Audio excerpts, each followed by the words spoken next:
যে আপনারা জানেন যে ২২০০-র অধিক বন্দী আমাদের বিভিন্ন কারাগার থেকে পালাতে সক্ষম হয়েছিল।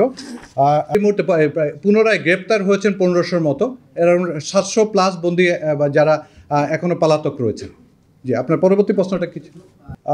এর মধ্যে আসলে একদম সুনির্দিষ্টভাবে আপনাকে বলতে পারছি না, বাট টোটাল সব মিলিয়ে শীর্ষ সন্ত্রাসী অথবা যদি আপনার যদি আসলে ডেফিনেশনটা অনেক ক্ষেত্রে মিলবে না, তা আমাদের যে ডিফাইন্ড অনুসারে শীর্ষ সন্ত্রাসী ১১ জন মুক্তি পেয়েছেন, জঙ্গিদের মুক্তি পেয়েছেন অ্যারাউন্ড বিভিন্নভাবে ২২২ জনের মতো, সরি আমি কারেক্ট করছি ১৭৪ জনের মতো, বিভিন্ন যারা জেএমবি অথবা বিভিন্ন নামে ছিলেন তাদের মধ্যে। আর শীর্ষ সন্ত্রাসী নামে আমাদের ডেফিনেশনে ১১ জন মুক্তি পেয়েছেন। আর টোটাল ৭০ জনের মতো যারা পালিয়ে গিয়েছিলেন তাদের মধ্যে ৭০ জনের মতো পলাতক আছেন।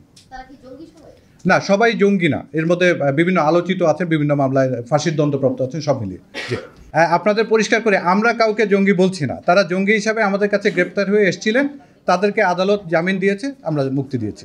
আমরা প্রতিটি যে ঘটনাগুলো ঘটেছে আমাদের বিভিন্ন কারাগারে ৫ই অগাস্ট পরবর্তী, এগুলো প্রতিটা ঘটনাকে আমরা আলাদাভাবে পর্যালোচনা করেছি, আমরা তদন্ত করেছি, এবং এখানে আমাদের কাছে দুটো জিনিস মনে হয়েছে। একটা হচ্ছে আমাদের অবকাঠামোগত দুর্বলতা ছিল, এবং যেটা হচ্ছে আপনারা জানেন কারাগারগুলো বহির নিরাপত্তা অথবা এক্সটার্নাল থ্রেটের নিরাপত্তার দায়িত্বে আসলে আমাদের আইনশৃঙ্খলা রক্ষাকারী বাহিনী থাকেন।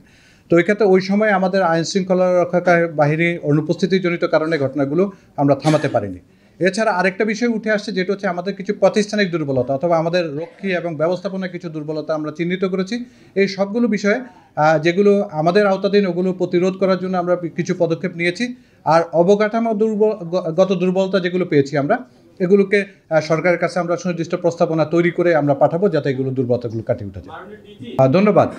ওই যে আপনি যে জেল সুপারের কথা বলছেন, তাকে সাময়িকভাবে বরখাস্ত করা হয়েছিল, গ্রেপ্তার করা হয়নি, বরখাস্ত করা হয়েছিল, এবং এই তদন্ত প্রক্রিয়া চলমান রয়েছে, এবং তার যদি দায়িত্ব এখানে নিরূপিত হয় তার বিরুদ্ধে বিভাগীয় ব্যবস্থা গ্রহণ করা হবে।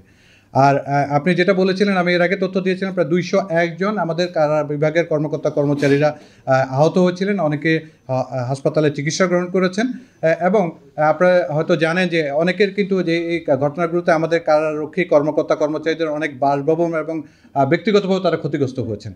এই ব্যাপারেও আমরা একটা অ্যাকাউন্টেবিলিটি নিয়েছি এবং তাদেরকে সহায়তা করার উদ্যোগ গ্রহণ করেছি।